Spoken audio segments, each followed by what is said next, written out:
বৈশাখের মতোই রবি ঠাকুরের জন্ম। সোনার আশ্বিনে নয়, হিমের রাতের অঘ্রাণে নয়, ফুল রাঙানো ফাগুনে নয়, এই খর ক্ষিপ্র বৈশাখেই তাঁর জন্ম। এই খ্যাপা বৈশাখের গৈরিক তিলক দিয়ে সাজানো তাঁর জন্মদিনের ললাট। বৈশাখে প্রকৃতির নতুন জন্ম, আমাদেরও নতুন জন্ম এই বৈশাখে, 25শে বৈশাখে, রবি ঠাকুরের জন্মদিনে।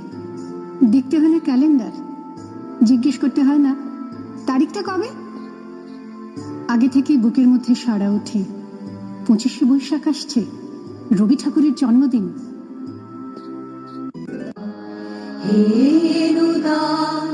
দেখা দি আর জন্মের প্রথম শুভক্ষণ, তোমার প্রকাশ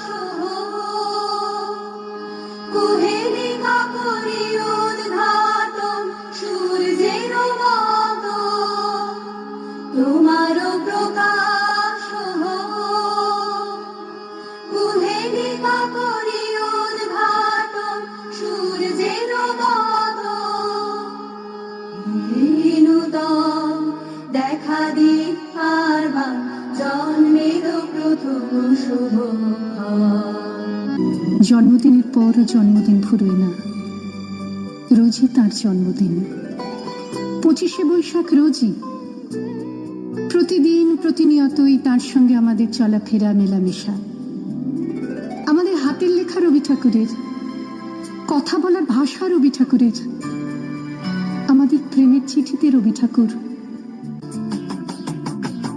ভালো আছি, ভালো থেকো, আকাশের ঠিকানায় চিঠি লিখো, দিও তোমার মালাখানি, বাউলে মন্দারে আমার ঘর বাহিরে, অন্তরে অন্তরে আছো তুমি হৃদয় জুড়ে। আমাদের সংস্কৃতিকে মাটির কাছাকাছি এগিয়ে নিয়ে যাওয়ার সংকল্পে রবি ঠাকুর, আমাদের সভ্যতাকে দানবের হাত থেকে ছিনিয়ে নেওয়ার সংগ্রামে রবি ঠাকুর। আকাশে, মাটিতে, মনে এত যে বৃষ্টি পড়ে, তার ছন্দ রবি ঠাকুরের। বরিশধরা মাঝে শান্তির বাড়ি, বরিশধরা মাঝে শান্তির বাড়ি, শুষ্ক হৃদয় লয়ে আছে দাঁড়ায়, ঊর্ধ্বমুখে নরনারী, বরিশধরা মাঝে শান্তির বাড়ি। এত যে ফুল ফোটে, তার গন্ধ রবি ঠাকুরের। তাই প্রতিদিনই তার জন্ম, কোনো দিনই তার মৃত্যু নেই।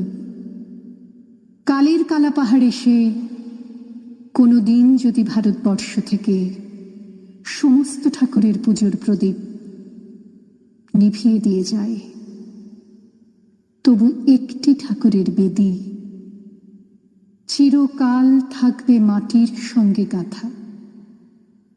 কোন ঠাকুর? রবি ঠাকুর। রবি ঠাকুর।